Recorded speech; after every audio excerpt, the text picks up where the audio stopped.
বরাহের মূর্তি ধারণ করে দন্তা খাতে করেছি সন্তা মোর জ্যেষ্ঠ ভ্রাত হারে দেব স্বর্গরাজ্যে লুণ্ঠন করে এনেছি তব আবার যাব স্বর্গরাজ্যে প্রাতে তোকে সন্ধান করবো তারপর চুলের মুঠি ধরে টেনে নে বুকে রক্ত আমি চৌ চৌ করে পান করব তবে আমার নাম দানব সম্রাট হিরণ্য কোথায় দন্তাভিষেক আদেশ করুন সম্রাট যাও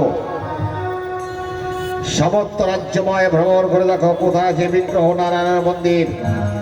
যেখানে দেখবে বিগ্রহ নারায়ণের মন্দির প্রধান খাতে করিবে চূর্ণ বিচরণ আর যে ব্রাহ্মণ বৈষ্ণবগণ মুখে নাম সংকীর্তন করবে তাকে ধরে নে ঠিকই সময় বৃদ্ধঙ্গুলি করিবে কর্তন এটা আমার আদেশ যথাজ্ঞা সম্রাট আসো না এই মুহূর্তে গুরুপুত্র শান্তবর্গ প্রহ্লাদকে আমার কাছে পাঠিয়ে দাও যথাজ্ঞা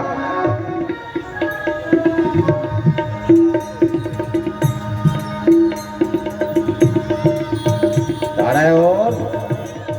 ক্ষমা করিব না তব সম্রাট এসব গুরুপুত্র শান্তবর্গ পিতা তব ছিল দত্তকল গুরু এবে তবে পুত্রদের গুরু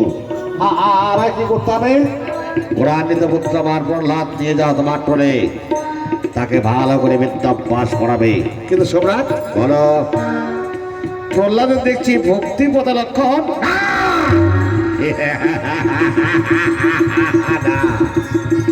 ভক্তি পথে না যাবে কখন সুশিক্ষায় পাবে পুরস্কার আর কুশিক্ষায় ঢাকল গুরুদার যাও এখান থেকে চলো প্রহ্লাদ